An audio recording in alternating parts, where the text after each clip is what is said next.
नमस्कार, स्वागत है आप सभी का जनसत्य न्यूज में। मैं हूं आपके साथ अनु सिंह। आज हमारे साथ है एक बेहद खास मेहमान, कांग्रेस के राष्ट्रीय प्रवक्ता गौरव वल्लभ। आप अर्थव्यवस्था और वित्त मामलों पर अच्छी पकड़ रखते हैं। चार्टर्ड अकाउंटेंट की सबसे बड़ी संस्था ICAI के डायरेक्टर रह चुके हैं और कई कॉलेजेस में बतौर गेस्ट लेक्चरर पढ़ा भी चुके हैं। 2003 में आप RBI के थिंक टैंक के तौर पर काम कर चुके हैं। स्वागत है गौरव जी आपका। धन्यवाद, नमस्कार आपको। आपसे बहुत सारे विषयों पर बात की जाएगी गौरव जी, क्योंकि आप कांग्रेस के राष्ट्रीय प्रवक्ता तो हैं ही, साथ ही इकोनॉमी और एजुकेशन सेक्टर के बारे में भी काफी अच्छी नॉलेज रखते हैं। शुरुआत अगर मैं करूं तो सबसे पहले जो मौजूदा हालात हैं, जो लॉकडाउन का टाइम चल रहा है, ऐसे में कांग्रेस पार्टी की भूमिका को आप किस रूप में देखते हैं? क्या अभी कांग्रेस पार्टी की भूमिका है करंट सिनेरियो में? देखिए, कांग्रेस पार्टी की भूमिका हमेशा से एक कंस्ट्रक्टिव विपक्ष की रही है, सकारात्मक विपक्ष की रही है। और पिछले 2.5-3 महीने से जब से लॉकडाउन लगा है और उससे पूर्व में भी, अगर आप 12 का राहुल गांधी जी का ट्वीट देखें तो उन्होंने सबसे पहले कोरोना की आपदा से चेताया। फिर हमने पिछले 2-2.5 महीने में सरकार को, भले ही वो MSME के पैकेज के लिए 1 लाख करोड़ की वेतन सहायता दी जाए, उसकी मांग करी। हमने सरकार को अपने खर्चों में कटौती करने की मांग करी। जो मोदी जी नया जो अपना दफ्तर और घर बना रहे हैं 20 हजार करोड़ का, उसको अभी रोकने की मांग करी। तो हमने हमेशा सकारात्मक मुद्दों को लेके आए। हमने 7,500 रुपये प्रति जनधन खाते, PM किसान खाते, पेंशनर खाते में डलवाने की बात कही। हमने प्रति व्यक्ति को 5 किलो धान, 1 किलो दाल, आधा किलो शक्कर दे प्रति माह प्रति व्यक्ति देने की बात कही, भले ही उसके पास राशन कार्ड हो या ना हो। तो हमने हमेशा सकारात्मक विपक्ष की भूमिका निभाई। पिछले जब हमने देखा कि मजदूरों से किराया वसूला जा रहा है सरकार के द्वारा, तो हमने हमारी सारी राज्य इकाइयों को बोला कि आप सरकार को पैसा दें, क्योंकि हमने ये संकल्प लिया कि कोई भी मजदूर को पैसा देके अपने घर ना जाना पड़े। तो हमने भारत सरकार और रेलवे को मजदूरों का किराया दिया। हमने उत्तर प्रदेश में देखा कि भाई लोग सड़कों पर चल रहे हैं, पैदल घर जा रहे हैं। 45 डिग्री का, 46 डिग्री का तापमान हो रहा है। छोटे छोटे बच्चों को हाथ में गोद में उठाए हुए हजार किलोमीटर लोग पैदल चल रहे हैं, साइकिलों पे चल रहे हैं। तो हमने 1000 बसों की पेशकश करी उत्तर प्रदेश सरकार को, पर उन्होंने नहीं मानी। तो हमने हमेशा सकारात्मक विपक्ष की भूमिका निभाई और आगे भी इसी भूमिका में आप हमें देखें। गौरव जी, आप ये बात कह रहे हैं कि आप डिस्ट्रक्टिव नहीं बल्कि कंस्ट्रक्टिव एक भूमिका निभाना चाहते हैं और आपने तमाम ये कोशिशें भी अपनी गिनवाई है। क्या वजह है कि राहुल गांधी या फिर कांग्रेस पार्टी जो भी कदम उठाते हैं, कोई भी प्रयास करते हैं, चाहे मजदूरों की जो दशा है उसे एक वीडियो में दिखाना हो, चाहे बसेस का इंतजाम करना हो, इन कोशिशों को राजनीति के रूप में कैसे ढाल दिया जाता है? क्यों ये राजनीति के रूप में दिखाई देती है? कि सवाल ये उठता है कि क्या कांग्रेस आज के समय में भी कांग्रेस राजनीति कर रही है, ये बीजेपी और अन्य पार्टियां कहती हैं। तो क्या वजह है कि एक कोशिश राजनीति में बदल जाती है? देखिए, किसी मजदूर से जाके बात करना अगर किसी को राजनीति लगती है, तो मुझे लगता है कि उसको अपनी दुर्भावना से बाहर आकर देश को सही ढंग से देखने की चेष्टा करनी चाहिए। किसी बड़े अर्थशास्त्री से कैसे इस आपदा से निकला जाए, इसकी बात करना किसी को राजनीति लगती है, तो मुझे लगता है कि उनको अपना दुर्भावना उन पे बहुत ज्यादा हावी है। समस्या ये है कि जिस तरह से सरकार अभी फैसले ले रही है, भले ही 4 घंटे के नोटिस पे लॉकडाउन लगा दी। अब आप बताइए, 8 करोड़ जो लोग हैं जो दूसरे राज्यों से आते हैं, वो 8 करोड़ लोग कहाँ जाएंगे? वो तो रोज कमाते हैं, रोज खाते हैं। आपने क्या उनको मोहलत दी? उनसे क्या उनकी बात सुनी? और अब आप उनके लिए आपने 50 से 40 दिन तक कुछ व्यवस्था नहीं करी, ना उनको अन्न पहुंचाने की व्यवस्था करी। नौकरी लोगों की जा रही है, आप उनको राशन दे नहीं रहे हो, घर जाने की व्यवस्था उनकी करते नहीं हो, और कोई व्यक्ति उसमें अगर आपकी सहायता करता है तो आप कहते हो राजनीति है। मुझे लगता है कि आपको अपनी दुर्भावना से बाहर निकल के इस आपदा के समय सिर्फ जन कल्याण की भावना को सोचना चाहिए। ये इसको मैं राजनीति नहीं मानता हूँ, और जो मानते हैं उनको वो दुर्भावना से ग्रस्त है। लेकिन गौरव जी, ये दुर्भावना तो सिर्फ बीजेपी की तरफ से ही जाहिर नहीं की जा रही, बल्कि और भी जो पार्टियां हैं जैसे बीएसपी है, मायावती ने भी ये बात कही कि ये जो आज दशा है वो कांग्रेस पार्टी की ही बदौलत है, मजदूरों की जो आज स्थिति है। इसके अलावा अगर कहीं मोर्चेबंदी करने की एक प्रहरी के रूप में कोशिश करता है कांग्रेस पार्टी का पूरा महकमा, तो उसे भी राजनीति मान लिया जाता है। जब सोनिया गांधी एक मीटिंग बुलाती है विपक्षी पार्टियों की, तो उसमें मायावती नहीं आती हैं, अरविंद केजरीवाल की पार्टी नहीं आती है, अखिलेश यादव नहीं आते हैं। तो एक बड़े विपक्ष के रूप में और एक स्ट्रॉन्ग आप विपक्ष के रूप में आखिर खड़े भी नहीं हो पा रहे हैं, क्यों? और बाकी पार्टियां भी आपको नहीं सपोर्ट कर रही। देखिए, 22 दल 22 बालों के शीर्ष नेताओं ने वो मीटिंग अटेंड, और कई लोगों को हमने बुलाया भी नहीं था, अपने नाम लिए इनवाइट भी नहीं किया था, क्योंकि वो जिस तरह से अपने चीजें खेल रहे हैं। अब आज बहन मायावती जी ने जो बात कही, मैं तो ये कहूंगा बहन जी, 6 साल से तो जिसकी सरकार है उसी से सवाल पूछा जाएगा ना। जो 6 साल से जो जो देश चला रहे हैं उसी से सवाल पूछा जाएगा ना। बहन जी, 4 घंटे के नोटिस पे लॉकडाउन लगाया, उसी से सवाल पूछा जाएगा ना। 4 घंटे के नोटिस पे कौन जा सकता, और लॉकडाउन के लिए 3.5 घंटे का नोटिस देते हो, ये कौन सा न्याय है? लोगों की नौकरियां जारी है, उनके बारे में सवाल पूछना क्या राजनीति है? मैं आपको मतलब CMIE, centre for monitoring of Indian economy का डाटा दे रहा हूं कि मात्र अप्रैल में सिर्फ 1 माह में 12 करोड़ से ज्यादा लोगों ने अपनी नौकरी गंवा दी। मध्यम आय वर्गीय लोगों के घर में आप जाके देखेंगे तो या के घर में किसी की नौकरी वेतन में कटौती हो रही है। क्या भर के आप उदाहरण सरकार देती फिरती है कि अमेरिका की तुलना में हमने ये कर दिया। अरे दुनिया के हर देश ने पे जिसे जिस व्यक्ति की है तो उसको सीधी नकद सहायता दी जा रही है ताकि वो आपदा का सामना कर सके। हम ये बात कर रहे हैं कि भाई मजदूरों को दो, मनरेगा वर्कर्स को दो, मध्यम आय वर्गीय लोगों को डायरेक्ट कैश सपोर्ट दो। ये बात करना क्या राजनीति है? और ये कहना कि वो लोग नहीं आए, आपने जिन लोगों का नाम लिया उनमें से कई लोगों को हमने इनवाइट भी नहीं किया था, और 22 लोग 22 पॉलिटिकल पार्टीज के लीडर उस मीटिंग में उपस्थित थे। चलिए ठीक है गौरव जी, अभी आपने इकोनॉमी की बात की और किस तरह से राहत सरकार को देनी चाहिए आपने उसकी बात की। जब मई महीने की शुरुआत थी तब आपने जो आरबीआई की तरफ से जो रियायतें दी जा रही थी और जो सरकार की तरफ से राहत देने की कोशिश थी, उस दौरान आपने कहा था कि सरकार को 10 से 12 लाख करोड़ तक का एक राहत पैकेज देना चाहिए, लेकिन वो 20 लाख करोड़ का दिया गया है। तो क्या आप उससे खुश हैं? अनु जी, अगर प्रधानमंत्री जी चाहे तो मैं उस 20 लाख को 50 लाख करोड़ भी बना सकता हूँ, क्योंकि झूठ बोलने की कोई सीमा नहीं होती। आप जो रिजर्व बैंक ऑफ इंडिया जो लिक्विडिटी, जो तरलता बैंक को दे रही है, उसको आप पैकेज मान रहे हो? ये पैकेज है क्या? लोगों से कब तक आप हर बात में लोगों को गुमराह और झूठ बोलते हैं? जो पैकेज दिया वो बताइए। मैं ये नहीं कह रहा, दुनिया की हर रेटिंग एजेंसी, भले वो मूडीज हो, नोमुरा हो, ब्लूमबर्ग हो, मॉर्गन स्टैनले हो, वो उस पैकेज को 1 लाख करोड़ के आसपास मानती है। 0.7% से 1.3% ऑफ जीडीपी, 1 से 2 लाख करोड़ के बीच में उस पैकेज को मानती है जो सरकार ने घोषणा करी है।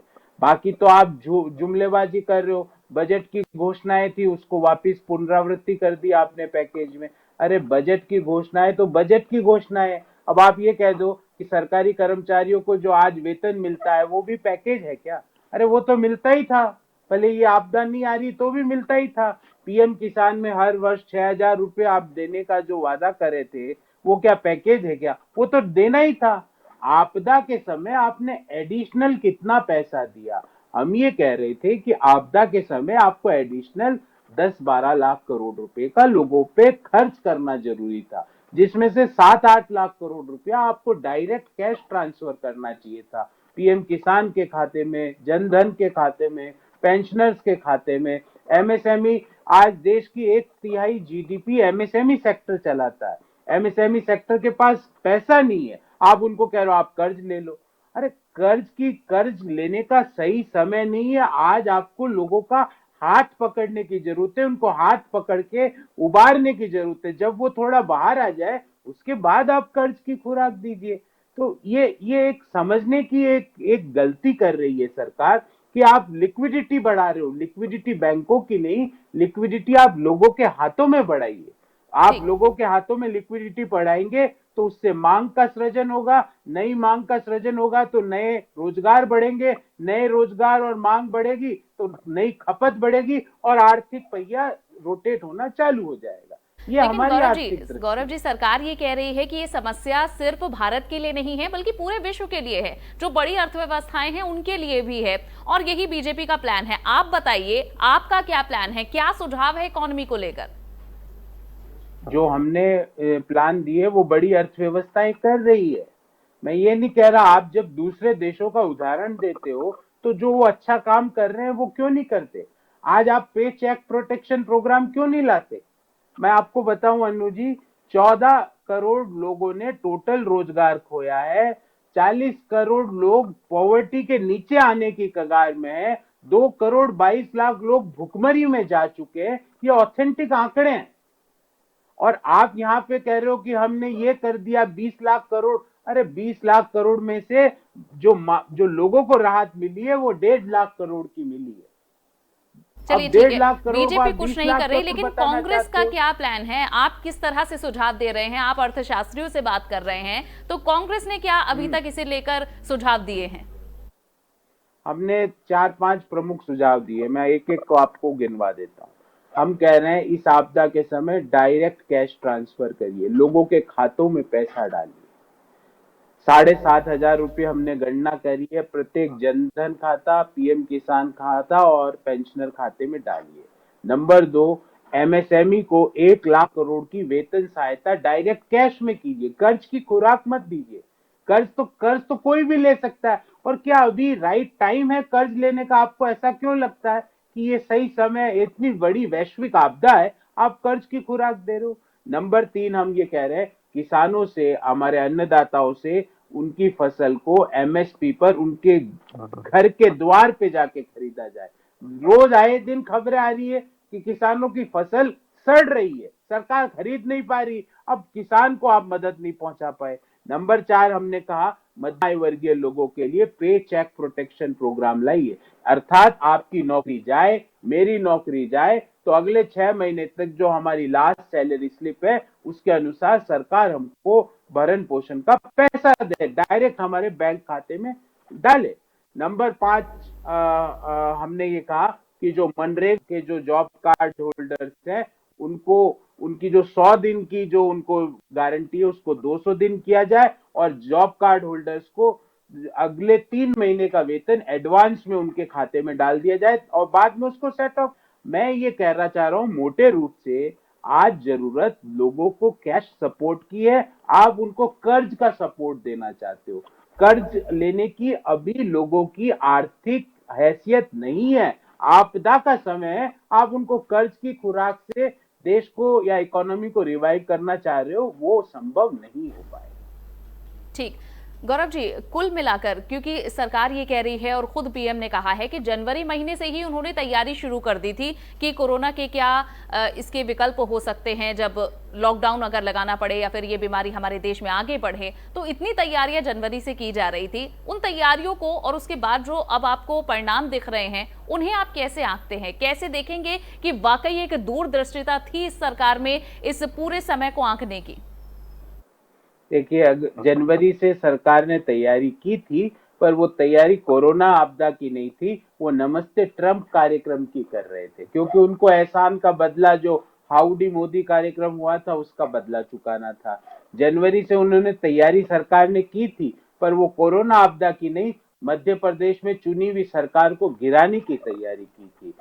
जनवरी महीने से सरकार ने की थी तैयारी, पर वो कोरोना आपदा की तैयारी नहीं करी थी। वो बिहार चुनाव को मद्देनजर रखते हुए लिट्टी चोखा खाने की, फोटो खिंचवाने की तैयारी की थी। अगर उस समय इन 3 चीजों की तैयारी ना करके कोरोना आपदा की तैयारी होती तो आज जो संक्रमण जो 1,30,000 पे से आगे पहुंच चुका है वो 1,30,000 नहीं पहुंचता। और इसका उदाहरण मैं आपको दे रहा हूं, 12 फरवरी को राहुल जी ने ट्वीट किया और इस आपदा के बारे में चेताया। छत्तीसगढ़ सरकार ने उसी समय इस पे काम चालू कर दिया। आज देश में सबसे अच्छी रिकवरी रेट छत्तीसगढ़ सरकार की है। ये तैयारी का फर्क पड़ता है। मैं आपको उदाहरण के साथ बता रहा हूँ। आपने तैयारी अगर नमस्ते ट्रंप और मध्य प्रदेश की सरकार गिराने में और लिट्टी चोखा की फोटो खिंचवाने में समय जाया नहीं करते और कोरोना की आपदा में करते तो आज स्थितियां कुछ और होती। और हमने देखा इस आपदा के दौरान भी जो देश के स्वास्थ्य मंत्री है वो स्वास्थ्य की तैयारी नहीं कर रहे थे, वो लूडो खेलने की तैयारी कर रहे थे। लूडो जो हम खेलते हैं, स्वास्थ्य मंत्री जी से मैं कहूंगा, सर डॉक्टर साहब लूडो खेलना हम देश के हर व्यक्ति को आता है, आप कोरोना के लिए कैसे हम बाहर निकले मेडिकली उसकी तैयारी करते। जब पहले लॉकडाउन के दौरान अंताक्षरी खेलने की तैयारियां केंद्र सरकार के मंत्री कर रहे थे, रस्सी कूदने की तैयारी केंद्र सरकार के मंत्री कर रहे थे, आलू प्याज की सब्जी बनाने के वीडियो की तैयारी केंद्र सरकार के मंत्री कर रहे थे, टीवी पर बैठ के सीरियल कैसे देखे जाए उसकी तैयारी केंद्र सरकार के मंत्री कर रहे थे। कोरोना आपदा की तैयारी नहीं कर रहे थे। और 14 मार्च तक तो स्वास्थ्य मंत्रालय ने ये अपना आधिकारिक बयान जारी किया है कि कोरोना जैसी कोई आपदा ही नहीं है, ऐसी कोई वैश्विक आपदा है ही नहीं। राहुल गांधी जी गलत बयानी कर रहे हैं। ये 14 मार्च की स्वास्थ्य मंत्रालय का बयान है। तो तैयारी वैयारी कुछ नहीं थी। अगर तैयारी होती तो 4 घंटे के नोटिस पे हम हमारे करोड़ों जो हमारे दिहाड़ी मजदूर भाई हैं, जो प्रवासी मजदूर भाई हैं, उनको हम अपने घर पे जाने से नहीं रोकते और 4 घंटे के नोटिस पे लॉकडाउन नहीं लगाते। गौरव जी, आप जो बता रहे हैं कि कोई तैयारी नहीं थी और समय समय पर जो स्थिति आती रही और उसके अनुसार वे काम करते रहे, लेकिन सरकार तो इसे अपनी स्ट्रैटेजी बता रही है। जो समय समय पर लॉकडाउन बढ़ाया जा रहा है, उनका कहना है कि हम स्थिति को भांपते हैं और उसके अनुसार क्या कदम उठाए जाने चाहिए वो हम करते हैं। आप कह रहे हैं कि ये दूरदर्शिता की कमी है, लेकिन सरकार इसे कह रही है कि वो समय के अनुसार छोटे छोटे कदम ले रहे हैं। अनु जी, आप मुझे ये बताइए, लॉकडाउन 1 की जब घोषणा करी तो प्रधानमंत्री जी ने ये कहा कि हमको संक्रमण की चेन तोड़नी है और 21 दिन में हम तोड़ देंगे। लॉकडाउन 2 की घोषणा की गई तो हमें ये बताया गया कि संक्रमण की चेन टूट चुकी है और अब 14 दिन और हम इसको 19 दिन और बढ़ा रहे हैं और फिर उसकी चेन पूरी टूट जाएगी। लॉकडाउन 3 की जब घोषणा हुई, क्या आपने प्रधानमंत्री जी को बोलते हुए सुना? क्या ऑब्जेक्टिव था, क्या उद्देश्य था? अनु जी, आप तो इतनी जागरूक पत्रकार है, बताइए ना, लॉकडाउन 3 का क्या उद्देश्य था, लॉकडाउन 4 का क्या उद्देश्य था? आप जनता को बताना ही नहीं चाहते क्या उद्देश्य था। नहीं लग रहा है कि लॉकडाउन है भी या नहीं, जो रियायतें मिल रही हैं। जी जी, और फिर सरकार के जो नीति आयोग के मेंबर हैं डॉक्टर विवेक पॉल, उन्होंने कहा 15-16 मई तक आके संक्रमण 1 या 0 रह जाएगा, 0 या 1। जो आज 6,500-7 हजार पे पहुंच रहा है, उन्होंने 0 या 1 कहा। नीति आयोग ने कहा कि 16 मई से खत्म हो जाएगा संक्रमण देश में। फिर एम्स के जो डायरेक्टर हैं डॉक्टर गुलेरिया साहब, उन्होंने कहा जून जुलाई में पीक पे जाएगा। ये पता ही नहीं पड़ रहा हमारी क्या तैयारी है। आईसीएमआर हमें बताए, सरकार बताए, हेल्थ मिनिस्टर बताए, क्यों नहीं प्रेस कॉन्फ्रेंस करते हेल्थ मिनिस्टर कि असेस नहीं कर पा रही है अभी जो पूरा सिस्टम है वो उसे असेस ही नहीं कर पा रहा है इस पूरी सिचुएशन को। मैं पहले आपने टेस्टिंग की किट नहीं थी। 30-40 दिन तक आपके ऑन एन एवरेज 3-4 हजार टेस्ट, 10 हजार टेस्ट प्रतिदिन होते थे। फिर अभी 80-90 हजार लाख टेस्ट प्रतिदिन होना चालू हुए। टेस्ट जितने हो रहे हैं, आपके संक्रमण के केस बढ़ते जा रहे हैं। तो तैयारी की बहुत अभाव था। और अगर ये 12 फरवरी के जो ट्वीट से चेत जाते तो मैं आपको सच बोल रहा हूं, हमारे पास पर्याप्त टेस्टिंग किट भी होते, पीपीई किट भी होते, डॉक्टरों को संक्रमण नहीं होता पीपीई किट के अभाव में, हमारे जो नंबर है वो आंकड़े भी बहुत कम होते। आप ये बताइए, जनवरी से अगर आप चेत गए तो जनवरी से जो विदेशों से जो लोग आए वो कोरोना लेकर कैसे आ गए देश में? मैं आपको एक उदाहरण तो उत्तर प्रदेश की जो हमारी प्लेबैक सिंगर है कनिका कपूर जी, वो कैसे आ गई देश में जनवरी में? जब अगर जनवरी में टेस्टिंग, संक्रमण का क्यों नहीं पकड़ा गया एयरपोर्ट के अंदर? तो तैयारी आपने कुछ की नहीं, आप इसको हल्के में ले रहे थे। हम आपको बार बार चेता रहे थे पर आप इसको हल्के में ले रहे थे क्योंकि आपकी प्राथमिकता नमस्ते ट्रंप करा। 100 करोड़ रुपया खर्च हो गया 4 घंटे के कार्यक्रम में अहमदाबाद में, और 1 लाख लोग वहां अहमदाबाद में स्टेडियम में बैठे, ना सोशल डिस्टेंसिंग था। उसका खामियाजा क्या हुआ? आज अहमदाबाद में 620 से ज्यादा मौतें हो चुकी है संक्रमण के कारण। सिर्फ एक शहर में 620 से ज्यादा, रोज वहां आंकड़ा बढ़ता जा रहा है। आप वेंटिलेटर के नाम से फर्जी नकली वेंटिलेटर खरीद रहे हो। किनसे खरीद रहे हो? वो लोग जिन्होंने वो मोदी मोदी लिखा हुआ एक सूट दिया था ना, जो प्रधानमंत्री जी ने पहना था 26 जनवरी के दिन, उस व्यक्ति से फर्जी वेंटिलेटर ले रहे हो आप। गुजरात में N95 मास्क फर्जी खरीदे जा रहे। ये क्या आप देश को बता रहे? आपदा के समय भी भ्रष्टाचार। ये देश के सामने कौन सा मॉडल प्रस्तुत किया जा रहा है? ये तैयारी नहीं है, मैं इसको कहूंगा ये भ्रष्टाचार की तैयारी जरूर करनी होगी। इन पर बात की जाए तो बहुत ज़्यादा समय खिंच जाएगा, लेकिन मेरे पास समय की कमी है। एक आखिरी सवाल मैं आपसे पूछना चाहूंगी, क्योंकि आप एजुकेशन सेक्टर से भी जुड़े रहे हैं, आप खुद टीचिंग सेक्टर में रहे हैं। तो लॉकडाउन के समय जब काफ़ी कुछ बदल रहा है और हमारा देश बहुत कुछ अडेप्ट कर रहा है, एक टेक्नोलॉजी के वर्ल्ड में जाने के लिए तैयार है, ऐसे में एजुकेशन सेक्टर में टेक्नोलॉजी को आप कैसे देख रहे हैं? जो एक नए तरीके की पढ़ाई अब हम देखने जा रहे हैं, एक नई तरीके का एजुकेशन कल्चर हम अडेप्ट करने जा रहे हैं, वो कितना फायदेमंद हमारे लिए रह सकता है और हमें इसके लिए तैयार होना चाहिए अब? देखिए, जो वर्चुअल टीचिंग मेथड्स हैं वो देश में काफी समय से चल रहे थे, ये आज का प्रयोग नहीं है। काफी विश्वविद्यालय के वर्चुअल क्लासेस भी होती, मैं स्वयं वर्चुअल क्लासेस नियमित रूप से लेता रहता हूँ, जिसमें स्टूडियो में बैठ के आप बड़े एक स्टूडेंट्स के ग्रुप को पढ़ाते हैं। उसके पॉजिटिव और नेगेटिव दोनों एस्पेक्ट्स है, पर मुझे ये लगता है कि वर्चुअल क्लासेस एग्जीक्यूटिव लर्निंग के लिए, अर्थात अनु सिंह को अगर अपनी एजुकेशन बढ़ानी हो तो वर्चुअल क्लासेस ठीक है, क्योंकि आपको नौकरी भी करनी है, अपना चैनल भी चलाना है। पर आपके बच्चे के लिए, आपके छोटे भाई के लिए वर्चुअल क्लासेस ठीक नहीं है, क्योंकि वर्चुअल क्लासेस में टीचर स्टूडेंट का कनेक्ट उतना नहीं बन पाता है जितना एक्चुअल क्लासरूम में बन पाता है। तो वर्चुअल क्लासेस एग्जीक्यूटिव लर्निंग के लिए या ऐसे लोगों की लर्निंग के लिए जो अपनी जॉब के कारण पूरा यूनिवर्सिटी या कॉलेज का एजुकेशन पूरा नहीं कर पाते हैं, तो उनके लिए ठीक है। पर जो रेगुलर स्टूडेंट्स हैं उनके लिए तो कॉलेज और यूनिवर्सिटी को आप सब्स्टिट्यूट वर्चुअल क्लासेस में नहीं कर सकते, क्योंकि कॉलेज और यूनिवर्सिटी या इंस्टीट्यूट्स में जो एक्चुअल क्लासरूम में पढ़ाई होती है उसका एक अलग लर्निंग होती है और लर्निंग वैल्यू उसकी बहुत ज्यादा होती है, क्योंकि आप वहां पे अपने साथ बैठे हुए लोगों से सीखते हो, उनसे बात करके सीखते हो। It is called as peer to peer learning. तो वो peer to peer learning virtual world में नहीं हो सकती। पर हाँ, संभावनाएं इसमें और इसमें जो सुधार की बहुत गुंजाइश है वर्चुअल में, और ये वर्चुअल वाला जो एजुकेशन मेथड आने वाले समय में और भी बढ़ेगा, पर मैं इसको पूरा सब्स्टिट्यूट नहीं मानता हूँ। ठीक, चलिए गौरव वल्लभ जी, आपने हमें समय दिया और इतने सारे टॉपिक्स पर बात की, उसके लिए बहुत बहुत शुक्रिया आपका। तो ये थे कांग्रेस पार्टी के राष्ट्रीय प्रवक्ता गौरव वल्लभ, जिन्होंने राजनीति से लेकर इकोनॉमी और साथ ही एजुकेशन पर भी बात की है। इसी तरह और भी इंटरव्यूज देखने के लिए आप हमारे चैनल को सब्सक्राइब जरूर करें, इस वीडियो को लाइक करें और शेयर करें। नमस्कार।